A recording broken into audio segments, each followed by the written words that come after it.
ನಿಮ್ಮ ಇಬ್ಬರು ಸಿಬ್ಬಂದಿ ಅರೆಸ್ಟ್ ಆಗಿರುವಂಥದ್ದು, ಲಿಖಿತ್ ಮತ್ತು ಚೇತನ್. ಅವ್ರನ್ನ ಯಾಕೆ ಅರೆಸ್ಟ್ ಮಾಡಿದ್ದಾರೆ ಸರ್? ಏನು ಸ್ವಲ್ಪ ಗೊಂದಲ ಇದೆ, ಮತ್ತು ಅನುಮಾನ ಇದೆ SITಗೆ. ನಿಮ್ಮ ಮೇಲೆ ಅನುಮಾನ ಇದೆಯಾ? ನೋಡಿ, ಒಂದು ತನಿಖೆ ನಡೀಬೇಕಾದ್ರೆ ಆ ತನಿಖೆ ಬಗ್ಗೆ ಮಾತನಾಡೋವಂಥದ್ದು ಸಮಂಜಸ ಅಲ್ಲ.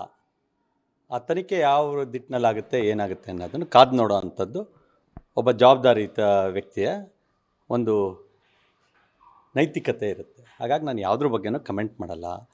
ಯಾರು ಏನು ಮಾಡಿರ್ತಾರೆ ಅನ್ನೋದನ್ನು ತನಿಖೆ ಮೂಲಕ ಗೊತ್ತಾಗೋಂಥದ್ದು. ಆದ್ರೆ ಒಂದು ಹೇಳ್ತೀನಿ, ನಾನು ಮೈಸೂರು ಚಾಮರಾಜನಗರ ಚುನಾವಣೆ ಇನ್ಚಾರ್ಜ್ ಇದ್ದೆ. ಅದಾದ ನಂತರ ಗುಲ್ಬರ್ಗ ಕೊಪ್ಪಳಕ್ಕೆ ಹೋದಂಥ ಸಂದರ್ಭದಲ್ಲೂ ಈ ಎಲ್ಲ ವಿಚಾರಗಳು ನಡಿಬೇಕಾದ್ರೆ ಭಾಳ ವಿಶೇಷವಾಗಿ ಹೇಳಿರೋ ಅಂಥದ್ದು ಒಂದೇ ಒಂದು, ಯಾವುದೇ ಕಾರಣಕ್ಕೂ ಏನು ಅಶ್ಲೀಲ ವೀಡಿಯೋಗಳಿರುತ್ತೆ ಆ ವೀಡಿಯೋಗಳನ್ನ ಯಾರೂ ಸೇವ್ ಮಾಡ್ಕೋಬೇಡಿ, ಯಾರೂ ಫಾರ್ವರ್ಡ್ ಮಾಡಬೇಡಿ.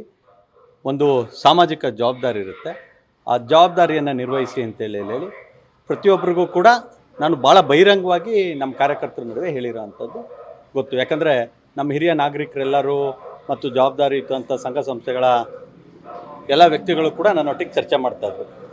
ಹಾಸನದಲ್ಲಿ ಈ ರೀತಿಯಾಗಿ ಆಗಬಾರ್ದಿತ್ತು, ಆಗಿದೆ. ಇದನ್ನು ಆದಷ್ಟು ಯಾವ ರೀತಿಯಾಗಿ ನಾವು ಕಂಟ್ರೋಲಿಗೆ ತಗೊಳ್ಬೋದು ಅನ್ನೋದನ್ನು ಅನೇಕರು ನನ್ನೊಟ್ಟಿಗೆ ಚರ್ಚೆ ಮಾಡಿದ್ರು. ಆ ಸಂದರ್ಭದಲ್ಲಿ ನಾನು ಹೇಳಿದೆ, ಮಾಧ್ಯಮಗಳ ಮೂಲಕ ನೀವುಗಳೇ ತೋರಿಸಿದ್ದೀರಿ 50,000, 1 ಲಕ್ಷ, 2 ಲಕ್ಷ ಪೆನ್ ಡ್ರೈವು, ಈ ರೀತಿಯಾಗಿ ಪೆನ್ ಡ್ರೈವ್ಗಳಿದೆ. ಅಂಥ ಸಂದರ್ಭದಲ್ಲಿ ನಾನು ಹೇಳಿದ್ದಿಷ್ಟೇ, ಯಾವುದೇ ಪೆನ್ ಡ್ರೈವ್ ಎಲ್ಲೇ ಸಿಕ್ಕಿದ್ರು ಕೂಡ SIT ಏನು ಮಾನದಂಡ ಕೊಟ್ಟಿದೆ, ವೀಡಿಯೋಗಳನ್ನ ಡಿಲೀಟ್ ಮಾಡಿ ಅಂತ ಹೇಳಿದ್ದಾರೆ. ಯಾವುದೇ ಪೆನ್ ಡ್ರೈವ್ ಏನಾದ್ರು ಸಿಕ್ಕಿದ್ರೆ ಅದನ್ನು ಯಾವ ರೀತಿಯಾಗಿ ಮಾಡಬೇಕು ಅನ್ನೋ ಮಾರ್ಗಸೂಚಿಯನ್ನು ಕೊಟ್ಟಿದ್ದಾರೆ.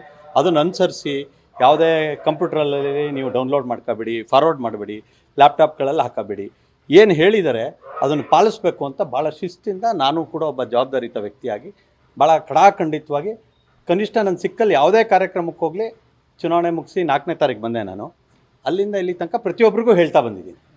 ಯಾವ್ದಾದ್ರು ಫೋನ್ ಬಂದರೆ ಅವ್ರಿಗೆ ನೇರವಾಗಿ ಹೇಳಿದ್ದೀನಿ, ಯಾವ್ದಾದ್ರು ವೀಡಿಯೋಗಳಿದ್ರೆ ಡಿಲೀಟ್ ಮಾಡ್ರಪ್ಪ, ಯಾವುದು ಫಾರ್ವರ್ಡ್ ಮಾಡಬೇಡಿ. ಈ ರೀತಿಯಾಗಿ ಒಬ್ಬ ಜವಾಬ್ದಾರಿಯುತ ವ್ಯಕ್ತಿಯಾಗಿ ನನ್ನ ನಡವಳಿಕೆಯನ್ನು ನಾನು ಇಟ್ಕೊಂಡು ಬಂದಿದ್ದೀನಿ. ಇದಕ್ಕೆ ಮುಂದುವರೆದು ನೀವು ಇವತ್ತು ಪೆನ್ ಡ್ರೈವ್ ಇದೆ ಅಥವಾ ವೀಡಿಯೋ ಇದೆ ಅಂತೇಳಿ ಯಾರನ್ನಾರು ವಶಕ್ಕೆ ತಗೊಳ್ಳೋ ಅಂತ ಕೆಲಸ ಮಾಡಿದ್ರೆ ಕನಿಷ್ಠ ಹಾಸನದಲ್ಲಿ 1 ರಿಂದ 1.5 ಲಕ್ಷ ಜನ ವಶಕ್ಕೆ ತಗೋಬೇಕು. ಇದು ವಾಸ್ತವ ಸತ್ಯ. ಅಂದರೆ ಪ್ರತಿಯೊಬ್ಬರು ಮೊಬೈಲ್ಗೂ ನಿಮ್ಗೆ ವಾಟ್ಸಪ್ ಬಂದರೆ ಅಕ್ಸೆಪ್ಟು ಡಿಕ್ಲೈನು ಅಂತೇಳಿ ಇರೋದಿಲ್ಲ ನಿಮ್ಮಲ್ಲಿ, ಪ್ರತಿ ಮೆಸೇಜು ಬರೋ ಅಂಥದ್ದಿರುತ್ತೆ.